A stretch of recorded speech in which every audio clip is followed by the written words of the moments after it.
Spoilers for LA Confidential, Minority Report, Gone Baby Gone, and True Detective Season 1 and 2.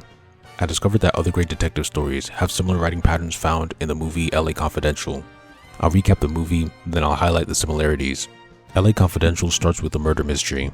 There are three main detectives, Ed, Bud, and Jack. There's a call girl service that's eventually revealed to be a way to get dirt on city officials and blackmail them. The inciting incident is a dinner mass murder that's eventually revealed to be a cover-up for an assassination.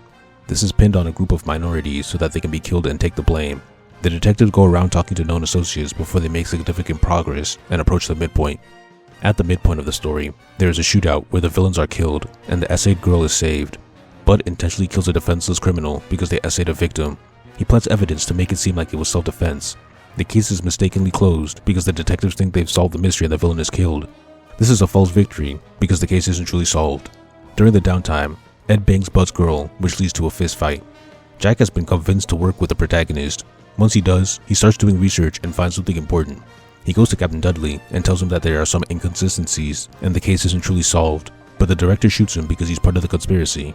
He's the main villain. After some time, the detectives reopen the case they thought was solved. At the end, the truth comes to light. The evil Captain Dudley framed someone else for a crime to get away with another crime. The first similar story is Minority Report from 2002. In this film, the protagonist, Anderton, reopens a cold case. It was the death of one of the precog's mothers. This is similar to the trio reopening the case they thought was solved. Anderton isn't a detective, but he has to convince another detective, Whitwer, to work with him, like Ed did to Jack. When he finally works with him, he goes to the director to report his findings, but is shot, like Jack. The captain is the head of the conspiracy, just like Dudley. This happens around the midpoint. Like LA Confidential, this director frames someone else for killing the mom when he was the one who actually did it. Next is Gone Baby Gone from 2007. Instead of a murder mystery, this movie starts with a missing person. Patrick talks to known associates to make progress. At the midpoint, the criminal suspect is killed and the case is closed because it appears as if the missing girl died.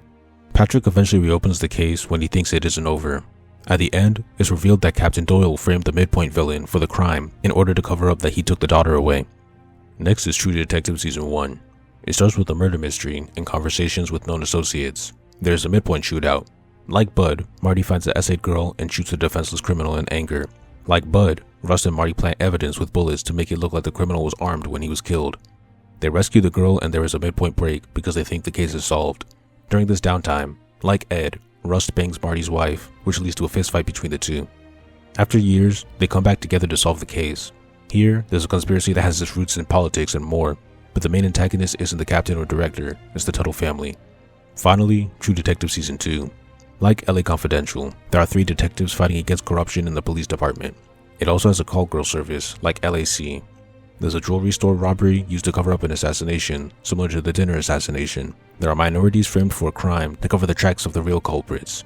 Like Jack, one of the three detectives gets killed early on. This case is also closed and then reopened after some time, and the last climax is a shootout. The main patterns that I noticed were an initial case that leads to a chain of interviews and interrogations. At the midpoint, which might be a shootout, the heroes think they've solved the case, creating a false victory, but then they open the case and search for more clues. They discover a deep conspiracy that the initial case is just a small part of, and the police captain is the head of the conspiracy. The captain actually frames someone else for the initial crime to get away with their scheme. I don't know if any of these stories intentionally imitated LA Confidential. What's interesting is the tropes and patterns that seemingly lead back to the classic movie. Maybe these are tropes that originated in an even older detective movie, and they've just been passed down for generations. None of these stories are worse for taking inspiration, because all stories are inspired by what came before. They all add their own original ideas to make them stand out.